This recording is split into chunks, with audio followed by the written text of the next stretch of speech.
We often wonder why we start late, even when the dream is calling. Have you ever thought about how many doors we miss because we delay the first step? We chase perfection, we chase the right moment, and we forget the easy, brave act of beginning. And in all that rushing and doubting, we forget God's plan, the Creator's quiet timing that moves underneath our days. Maybe you're going through a season where everything feels heavy, and you don't know where to begin.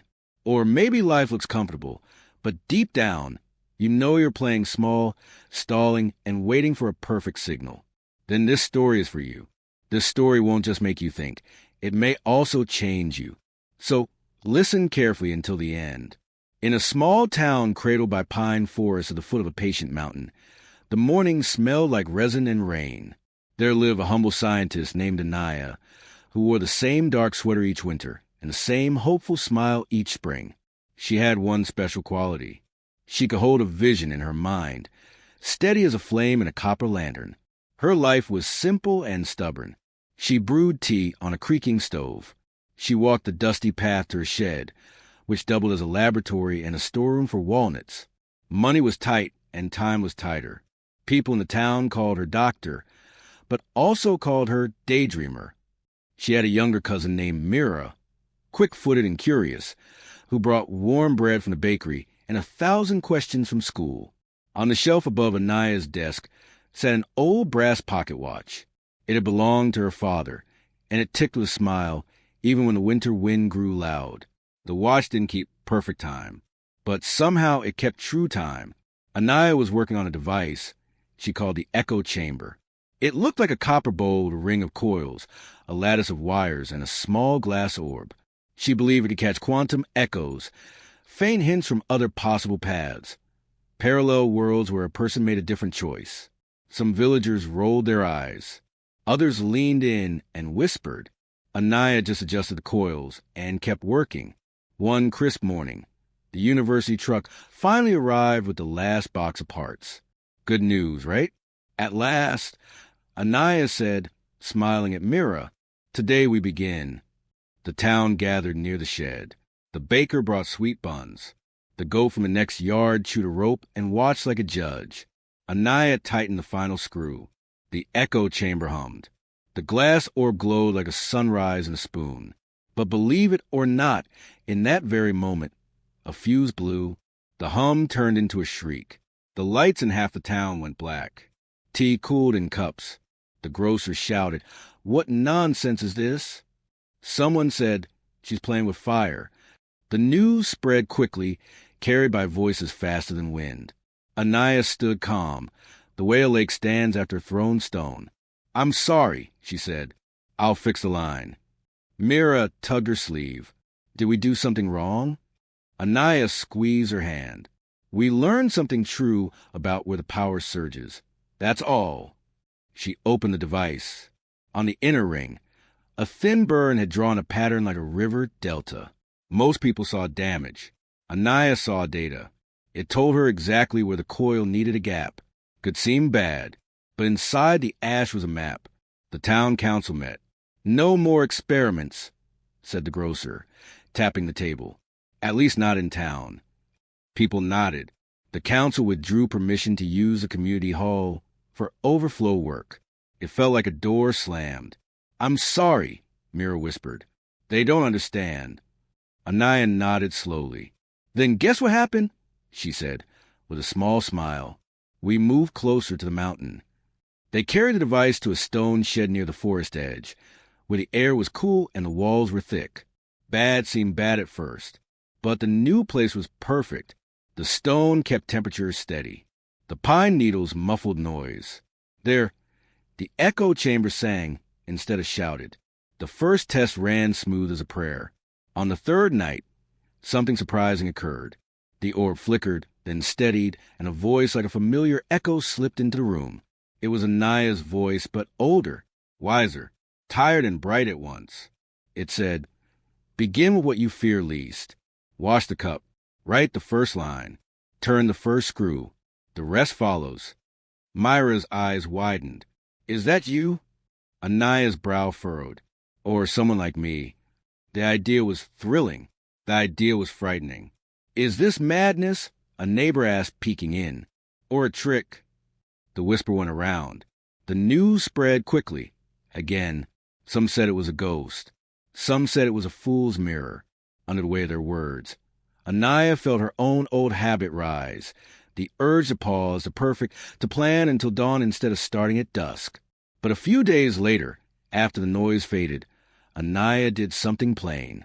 She wrote a single sentence in her notebook. Today, I aligned the first coil. Then she aligned it. Then she wrote another sentence. Today, I calibrate the orb. Then she calibrated it. Little things stacked like stones on a path. The echo chamber began to respond in kind, sending short pulses, little yes from nearby worlds.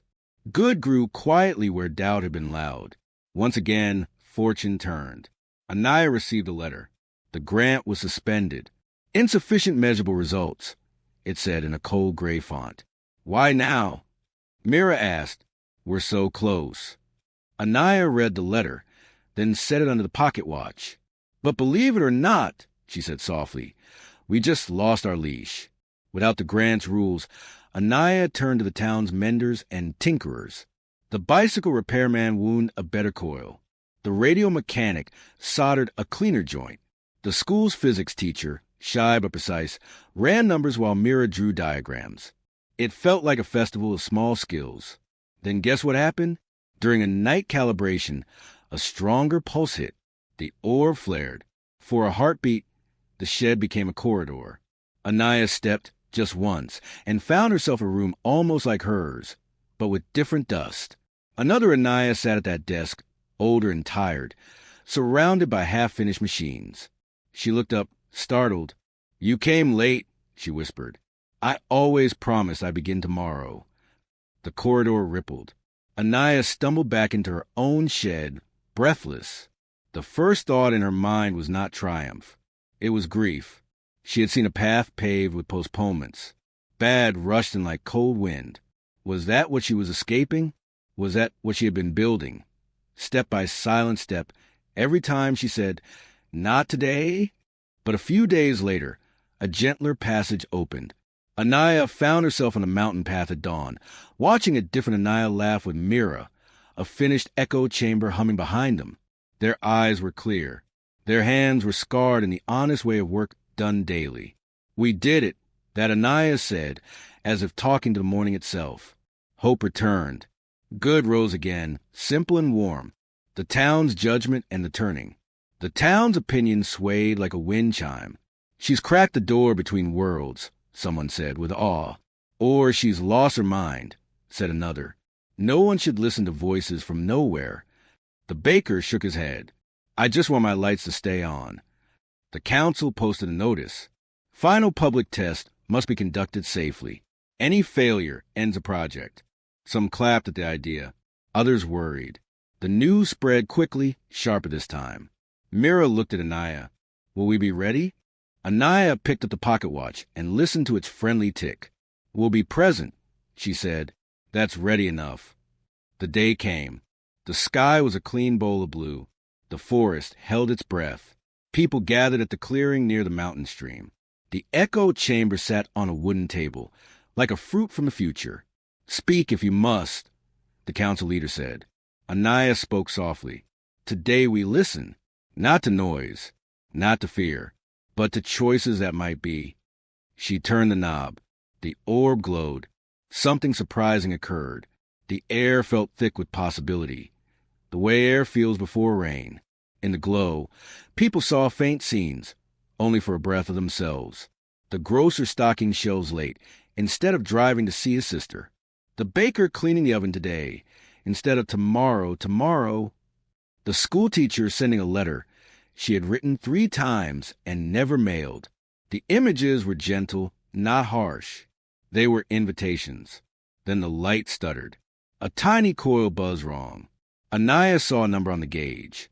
She knew she had 10 quiet seconds to act or the test would fail, and the town would turn away for good. Her old habit whispered, wait, check again, ask permission. But the echo from that other dawn, the cleaner world, whispered something different. Begin. She reached in, adjusted the coil by a quarter turn, and tapped the side of the orb. The hum smoothed. The glow steadied. The town gasped and breathed. Once again, what seemed a hair from disaster became a strand of courage. The echo chamber stabilized and began to show the soft parade of possible paths, not as commands, but as gifts. The major reversal came at the end of that hour. A sudden wind swept down from the ridge. The glow flickered. "Shut it down," the council leader cried. "We've seen enough." Doubt pushed like a crowd. Anaya kept her eyes on the gauge. She did not chase the wind with panic. She did not chase the crowd with perfection. She remembered her father's watch, its honest tick. She turned the main dial to low and kept the signal steady. "Stay with me," she whispered to the machine, as if it were a nervous horse. The chamber hummed, and for one brief breath, it opened a clear window. In that window, Mira saw herself grown, teaching children to take the first step with joy. The baker saw himself at his sister's door, holding bread. The grocer saw himself closing early to sit under the pine with his aging mother. Then the light faded, gentle and sure, like a candle lowered after prayer. The test was done. The crowd was silent, then murmured, then smiled in a way that held respect, not noise. The council leader cleared his throat. "I judged too quickly," he said, looking down. Mira tugged Anaya's sleeve. "How did you know to act then and not wait?" Anaya took a knee so she was eye level with Mira. "See, Mira, what happens in life is never simple. A choice can feel small and still carry the whole day. We think we need perfect signs, but most of the time we need a first step." She pointed at the pocket watch in her palm. "That's why we practice moving when it's time to move. Not out of rush, out of respect for the moment God gives. That's why we pause, listen, and then act with a steady hand. That's why we don't call a thing good or bad too soon. We let time uncover the truth." The crowd leaned in. Anaya spoke to them as if she were speaking to a room of friends. "When the fuse blew, we thought it was ruin. It showed us what to fix. When the hall closed, we thought we lost a home. We found a better one. When the grant vanished, we felt stripped. We were freed. When the wind rose, we feared failure. It gave us a chance to trust." Mira looked up at the mountain, then back at the machine. "So the echo chamber shows other worlds." Anaya smiled.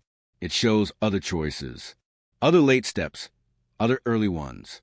But the real echo, the one that matters, is the one you answer now, in this world, with your own two hands. The real lesson is this: good and bad keep changing clothes. Today's loss can be tomorrow's map.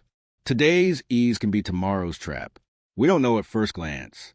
We only know if we keep walking, keep listening, keep choosing.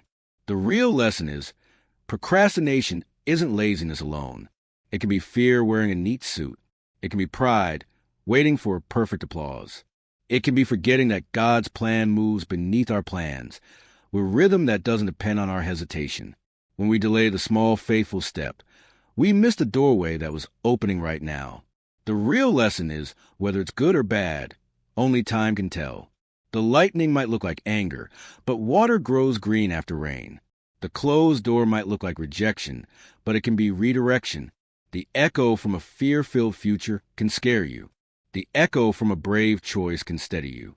What matters is the next right act, not 1,000 acts, just the next one. The real lesson is, God's timing is not noisy. It's often quiet, like the tick of a watch in a pocket. Faith is not a sprint. It's a steady step. Patience isn't waiting and doing nothing.